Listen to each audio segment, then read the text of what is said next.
One thing that I found that was well completely related to this topic is the fact that after you do cocaine for a while, and this is something that you said in one of your studies, after you do cocaine for a while, your brain actually receives some type of damage, right? Like you receive damage to your dopamine receptors, as well as your glutamine receptors, as well as many other parts of your brain. So I would like Yeah. to, well, I guess this is a better way of looking at it. One of the things that my friends really, and this is more prominent with nicotine, is they tell me all the time, they say, oh yeah, I'm not going to get addicted to nicotine. What's the harm? And if the harm is really bad, then I'm just going to quit.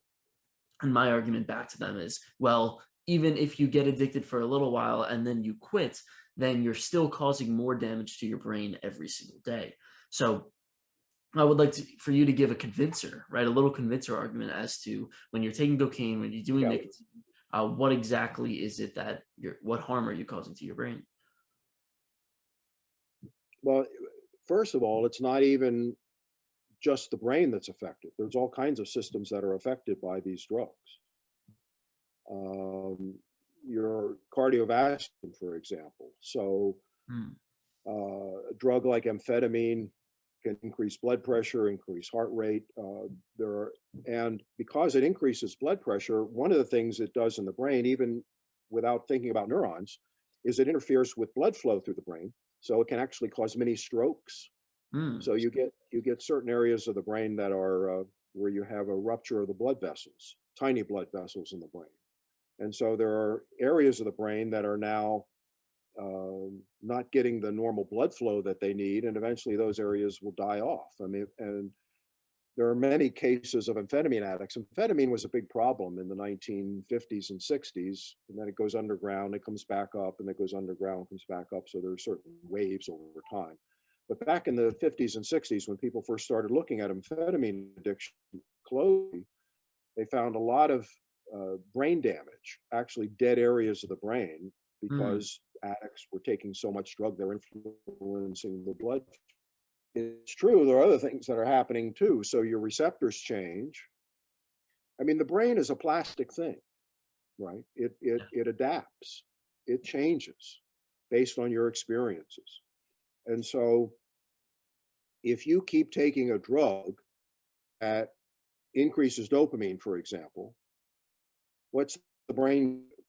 It's not going to sit there and say, okay, I'll take all this dopamine that's coming out.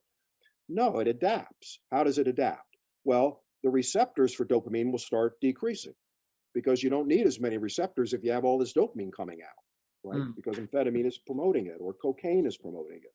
So your your receptors change. You lose sensitivity in some receptors. And when you then stop taking the drug all of a sudden, you have this system where you're not releasing dopamine and your receptors are not sensitive to dopamine anymore. So it's as though you have a low level of dopamine. It's just like going back to the ADHD kid, Mm. the deficits. So you now need stimulation. So what do you do? Well, I'll start taking a drug again. You see, the changes that occur in the brain sort of promote or allow addiction to keep going. It becomes a vicious cycle. Neurochemically, that's the thing. Yeah, Like right. one of the things that I find is that willpower is very difficult, and this is probably a great transition into your studies on relapse. One of the things that I find is that people, yeah, they just kind of willpower through it. They're like, all right, I'm going to quit nicotine, for example, and I'm just going to do it. Like, I'm just going to do it. I'm going to take my jewel, throw it in the toilet, and that's the end of it. But one of the things that they don't realize is that the propensity for relapse is dependent upon their sensitivity and how it's so difficult living in a world where you expect this much but you only get a lower amount, you only get this much. And yeah, so tell us how you've been able to sort of figure that out with relapse. Well, that problem with your system is already adapted or expecting a drug, so you don't have it. It becomes very difficult to stay away from the drug, especially if you keep getting bombarded with signals that say, well, the drug is available now, the drug is here, all you have to do is take it. uh, it becomes very hard to ignore it. And that's really the problem with relapse. It's that your brain is already expecting the drug. The same thing happens with heroin or any of the opiates. Um, your system adapts. So if you're taking heroin all the time, the opioid receptors in your brain decrease. They lose their sensitivity because you don't need to have them as sensitive since you're taking a lot of opiates that are releasing a lot of endogenous opiates. You know, the enkephalins, you've heard about them, and Yep. the brain has a lot of endogenous opiates. And so if these things are being real time, the opioid receptors go down in number, they become less sensitive. And as a result, when you stop taking the drug, you have this system where you don't have release of any of your endogenous opiates.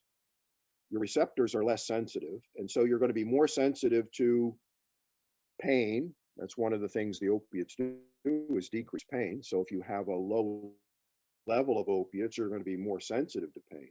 You're going to have all the other effects associated with low opiates. You're going to have fever, for example. You're not going to feel very well. You're going to feel nauseous. And so it's very easy then to go back and say, well, I don't like this. I want to take the drug.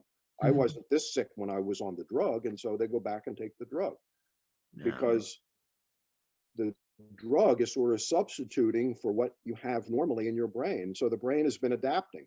That's what the problem with relapse is. The brain adapts to the situation. And so when you're in that situation on the drug, okay. But when you stop taking the drug, tension is going to start building up, building up, building up until you can't stand it anymore and you go back to taking the drug. Yeah, there was one study that really got to me. It was a study on a few smokers. It was done by the government, I'm pretty sure. And it was a study on a few smokers years after they quit successfully, right? So this is somebody who hasn't smoked in 10 years, 15 years, 20 years.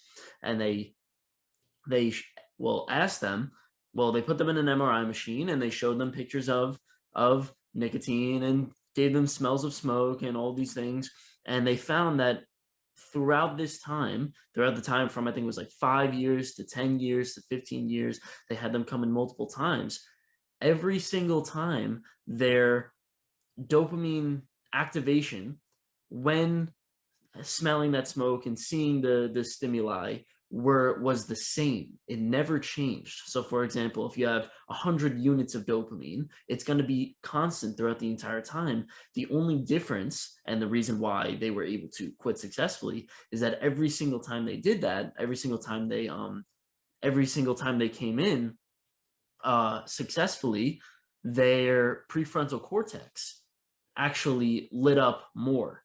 So from year 5 to year 10, they had more lighting up in the prefrontal cortex in year 10. So it seems like, and this is the unfortunate answer, is that when you become addicted to something, your cravings for that will never go away. It's more of, you're craving for that sensation. It will never go away. You only just need to become stronger to fight it. Right. And that's an important role for prefrontal cortex. In Yeah. fact, the same thing happens in cocaine addicts. If you look at their brain scans in an MRI machine, their prefrontal cortex is lower. The level of activity in prefrontal cortex is lower than non-addicted individuals. Interesting. So they don't have that ability to activate the prefrontal cortex to overcome whatever addiction they have.